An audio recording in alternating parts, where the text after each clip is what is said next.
देश के लिए काम करने वाले स्पेशल सर्विस ईडी जो बड़े बड़े मतलब देश की रक्षा की जो एजेंसियां हैं उसमें जो काम करने वाले लोग हैं उनकी जो आत्मा है वो स्पेशल सिक्योरिटी वाली आत्मा है। उनको स्पेशल पर्पस के लिए बनाया गया था और वो जब धरती पर आती है तो वो ज़्यादा गिरती नहीं, उनके जन्म भी कम होते हैं।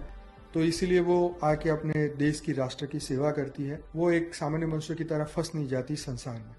तो उनको स्पेशल पर्पस के लिए बनाया गया है और इसलिए वो धरती पर आके वो स्पेशल काम करते हैं। हालांकि हर व्यक्ति का एक धरती पर आने का एक मकसद होता है, कार्य करने का। विशेष आत्माओं की बात कर रहा हूँ, जनरल लोगों की बात नहीं करता हूँ, क्योंकि उनका जो रोटी कपड़ा मकान में फंस गया है वो तो उसकी कोई वैल्यू ही नहीं। वो तो चूहा बिल्ली गधा कुत्ता और चींटी भी हर दिन बिजी रहती है।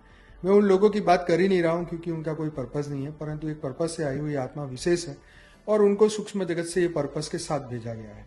तो ये महान आत्मा है। सूक्ष्म जगत में ऐसे बहुत सारे लेयर्स हैं, वहाँ पे वो आत्माएं रहती हैं, अपना कार्य करके फिर वापस चली जाती हैं। कुछ आत्माएं फिर रिबॉर्न होती है और ये ऊपर से सूक्ष्म जगत तय करता है कि धरती पर जाके किस आत्मा को क्या काम करना है। ये बात सच है कि सूक्ष्म जगत की जो बड़ी आत्मा है वो पहले तय कर लेती है कि हम इनके घर में जन्म लेंगे, क्योंकि उनका स्पेशल पर्पज है। वो कोई बार बार जन्म नहीं लेती, सब कुछ पहले सेटिंग करती है और फिर ही वो जन्म लेती है। वो कोई कुत्ते बिल्ली वाली आत्मा नहीं है कि कहीं पर भी पैदा हो गए कहीं पर भी मर गए।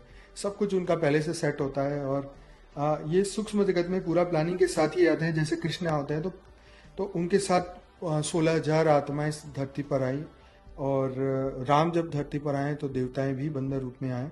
तो इस तरीके से वो आत्माएं जब भी आती हैं, इवोल्व सोल जिसे कहे गए, हायर कैटेगरी की आत्मा पहले से तय करके आती है, ऐसे ही रैंडमली टाइम पास नहीं करती धरती पर आके। देखो, माता पिता अगर पावरफुल है, उन्होंने कुछ जीवन में अच्छे कनेक्शन बनाए हैं, अगर जीवन में कुछ अच्छे कर्म किए हैं, तब तो कोई दिव्य आत्मा उनके घर जन्म ले लेगी। बाकी उनकी खुद की चॉइस से ये नहीं हो सकता है। आपके समय संपर्क शक्ति ये पूर्व समय का होना चाहिए।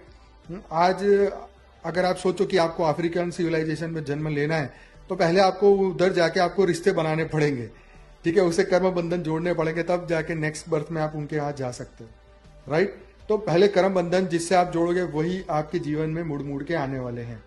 तो तुम उनको इनवाइट करना चाहते हो पर वो आएंगे क्यों? पहली बात तो ये कि तुम्हारा कोई लेना देना है तभी तो आएगा कोई। भगवान भी तुम्हारी नहीं सुनता।